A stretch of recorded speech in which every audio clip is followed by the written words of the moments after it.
Selamat malam pemirsa, kembali lagi bersama saya di stm.id yang terupdate faktual dan fakta. Dalam edisi kali ini, kita akan membahas salah satu elemen penting dalam dunia pers yang menjadi pilar pengawasan demokrasi, yaitu jurnalisme investigasi.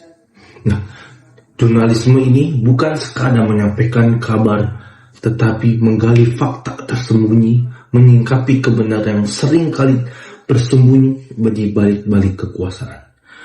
Jurnalisme investigasi ini telah menjadi bagian penting dari perjalanan media di Indonesia.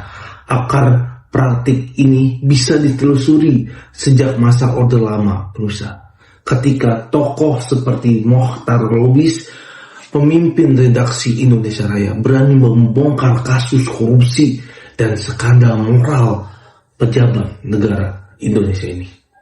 Namun, di masa Orde Baru, kebebasan itu terkekang, pemirsa. Pemerintahan memberlakukan izin penerbitan yang ketat, membuat banyak media bungkam. Meski begitu, majalah Tempo tetap menyalakan api keberanian dengan liputan kritisnya. Hingga beberapa kali dibredel karena memberontakkan penyimpangan pejabat-pejabat tinggi. Setelah Reformasi 1998, kebebasan pers kembali tumbuh. Media seperti Tempo, Kompas, dan Indonesia Lex mulai berani menyikapi kasus besar ini, dari Bank Kontri hingga korupsi KPK. Kini, di era digital sekarang, jurnalisme investigasi berevolusi menjadi kolaboratif lintas negara seperti Panama Papers dan Pandora Papers yang melibatkan ribuan jurnalis di seluruh dunia. Tidak seperti liputan biasa yang mengejar kecepatan, jurnalisme investigasi ini berjalan dengan tahapan yang panjang dan berhati-hati. Prosesnya ini dimulai dari memilih isu yang relevan dan penting bagi publik, lalu menilai resiko, sumber daya, hingga melakukan riset mendalam untuk pemirsa.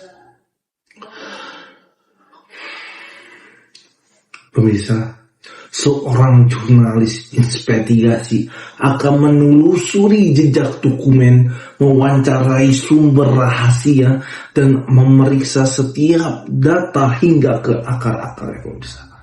Setiap informasi yang diverifikasi secara langsung berlapis untuk memastikan kebenarannya. Bahkan seringkali mereka kembali ke lapangan untuk mengisi celah data yang masih kurang itu, pemirsa. Dan ketika laporan siap, proses penyuntingan dilakukan dengan cermat, menjaga kerahasiaan sumber, memastikan keakuratannya, serta mematuhi etika jurnalistik. Hasil akhirnya ini, pemirsa, bukan sekadar berita saja, tapi laporan yang berdampak, mampu mengguncangkan kebijakan, menumbuhkan kesadaran publik, dan menegakkan keadilan ini, pemirsa. Lalu, apa bedanya jurnalisme investigasi dengan berita harian atau feature ini? Bedanya terletak pada inisiatif dan kedalamannya, pemirsa. Jika jurnalis berita menunggu peristiwa yang terjadi, jurnalis investigasi justru aktif mencari apa yang disembunyikan oleh petinggi-petinggi ini.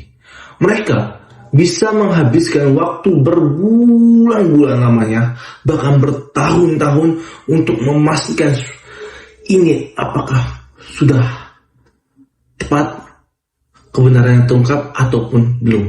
Nah, resiko ini sangat besar, pemirsa. Dari ancaman hukum, tekanan politik, hingga keselamatan pribadi. Namun, dampaknya yang luar biasa. Laporan mereka bisa menjatuhkan pejabat korup, mengubah undang-undang, atau membuka mata publik atas kejahatan yang selama ini tersembunyi, pemirsa. Jurnalisme investigasi ini berdiri di atas 6 prinsip utama. Yang pertama, kebenaran. Yang kedua, independensi. Yang ketiga, verifikasi. Yang keempat, kepentingan publik. Yang kelima, etika. Dan yang terakhir adalah keberanian. Tanpa komitmen pada kebenaran, investigasi ini bisa berubah menjadi fitnah. Tanpa independensi, berita bisa dimanipulasi oleh kepentingan-kepentingan, dan tanpa keberanian, jurnalis tak akan mampu menembus tembok-tembok kekuasaan ini.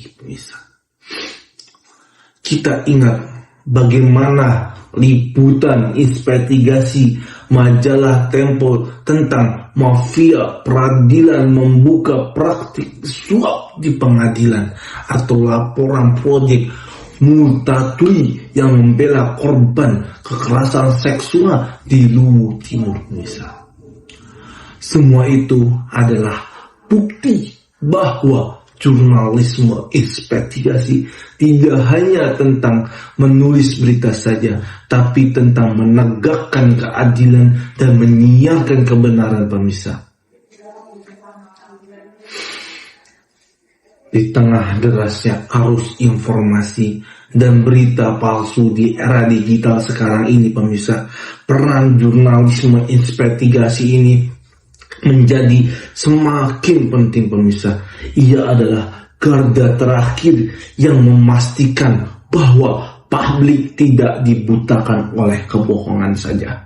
Jurnalisme investigasi ini bukan sekadar pekerjaan saja, tapi panggilan moral untuk terus menyalakan api kebenaran di tengah gelapnya kekuasaan ini, pemirsa. Di tengah-tengah kekacauan ini, investigasi berita ini terus menelaah semua sumber-sumber yang masih dirahasiakan. Saya Muhammad Nur Abdurrahman. Terima kasih telah menyimak. Tetap kritis, tetap peduli, dan jadilah bagian dari masyarakat yang mencintai kebenaran. Sampai jumpa di News ID, STM News ID berikutnya. Terima kasih.